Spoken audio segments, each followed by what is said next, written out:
Good morning, Tribe. Recently, one of our members, former client of mine, had mentioned how important it is for his current routine that he integrate flexibility and mobility work, and I strongly agree with that, and I think that's often an under-emphasized point of importance in a balanced, safe, healthy, and effective program.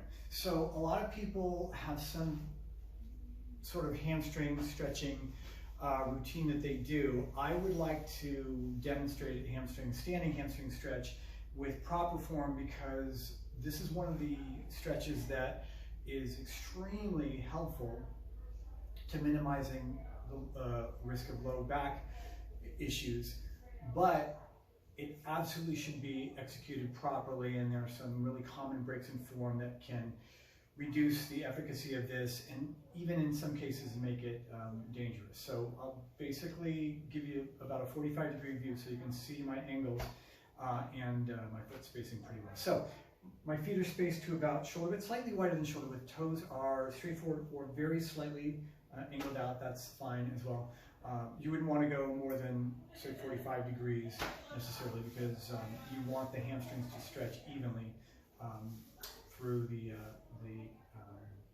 what's called the medial and lateral portions, so close to the midline and away from the midline portions of the hamstring. So what I recommend is dropping down comfortably with the back flat into a crouch position, and then using that starting point to lengthen the spine, bring the shoulder blades in towards the spine and down towards the pockets, and then from that position slowly, very slowly extend the knees, so that means bring them back or straighten, go in the direction of straightening them, while simultaneously tilting the pelvis forward to maintain or even very slightly exaggerate that lumbar curve. Again, shoulder blades are back, spine is long, maximum space between the tailbone and the crown, and you'll feel the hamstring stretch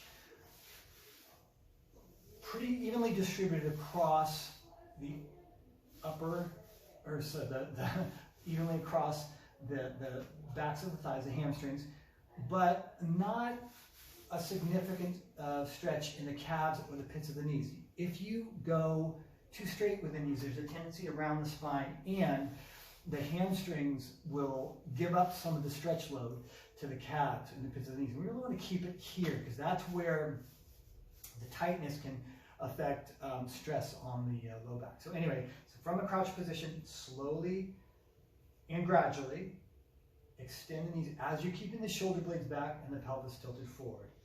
Then breathe through, relaxing into the stretch.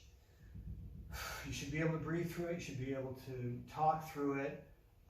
If it's like that, you can't breathe very well. It's too aggressive. And then finally, you can extend the knees a little bit more if the hamstrings have responded to the stretch. And that doesn't necessarily happen right away if you're just starting up a routine. It takes a while to practice and get to that point. Hands on the quadriceps, press up.